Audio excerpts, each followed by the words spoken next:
Nahimong pinasidunggang mamumulong og bisita kaganina butang dinhi sa siyudad sa Dipolog ang Singaporean Ambassador to the Philippines nga mao ang Her Excellency Constance C. o gipaambit sa mga importanteng butang kalabot nas nakabot ni kalambuan sa mga gamay nga nasod dinhi sa Southeast Asia. Sayo sa buntag gadahiabot kaganina Hulyo 1 ang ambassador og kinigitagbo sa military honors o gidawad sa mga opisyalis ng siyudad pinaguluhan ni Mayor Daryl Uy o Vice Mayor Senen O. Angeles. Ingon man mga konsihalis o mga opisyalis sa siyudad dito sa Dipolog City Airport. Ang bisita nga ambasador nakighimamat sa dayon sa mga mitambong mga opisyalis o midiritso kinis panibay sa mayor aron makapamahaw o makapahulay. Kumanini mitumo dayon ngadto na sa Dipolog Sports Complex din gipahigayon ang Foundation Anniversary Program sa ika-111 nga kasumaran sa pagkahimugso sa dakbayan sa Dipolog isip usa ka gobyerno lokal. Una pa rin gipahigayon usab ang motorkada gikan sa may Dipolog Boulevard nga ming-agi pas mga nag-unang kadalanan ng syudad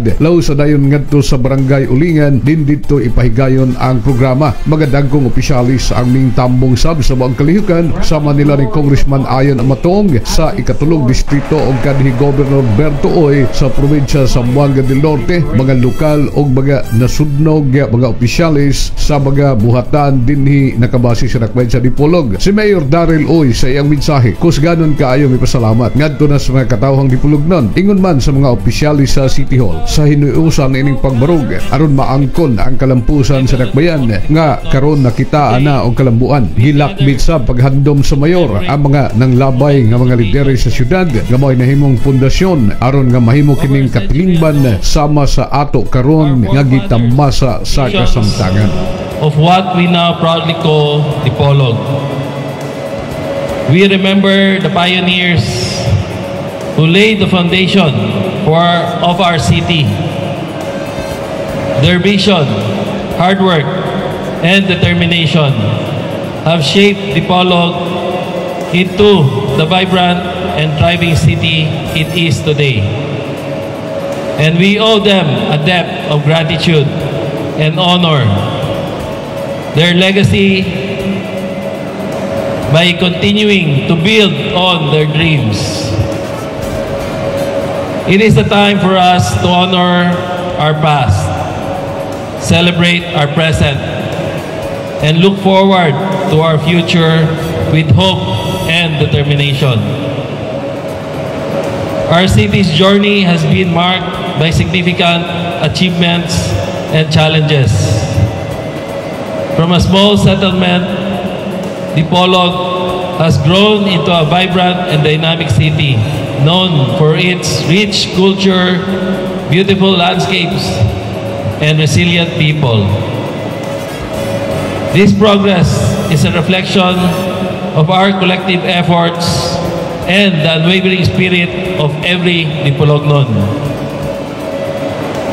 As its core, our city's Dipolog Singapore 2030 vision is our people's collective dream and aspiration to become a God-centered, peaceful, and self-reliant progressive city.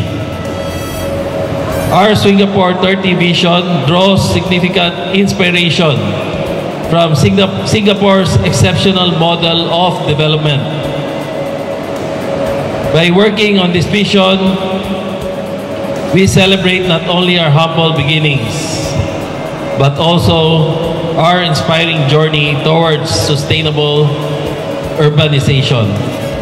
Samtang si Ambassador Constance C. sa iya sa mensahe gisaysay niini ang taas nga panaw sa iyang gamay nga nasod hangtod kini nga nahimong usa ka dakong sentro sa negosyo sa Southeast Asia tungod siyang gitawag nga malahutayong kinaiya sa mga lideres sa ilang nasod ang matud pa kinaiya nga resilience ilabi na sa prinsipyo nga ilang gibarugan nga inclusivity o ang paghatag gayud sa tanang hutong sa mga katawhan sa Singapore sa susamang oportunidad sa paglambo dili lamang silang kahibaw kundi sa ekonomikanhong kalampusan nilang tanan. Matud pa niya nga bisan gamay pa kaayong ilang nasod at panahimo kining lig-on diha sa ilang pamunuan og tawhanon ingon man able ilabi na nga kini nagsentro gayod sa pagpalambo dili lamang sa kasamtangan nga mga mulupyo kung dili sa umalabot pang henerasyon. Transparency, long-term planning and social justice.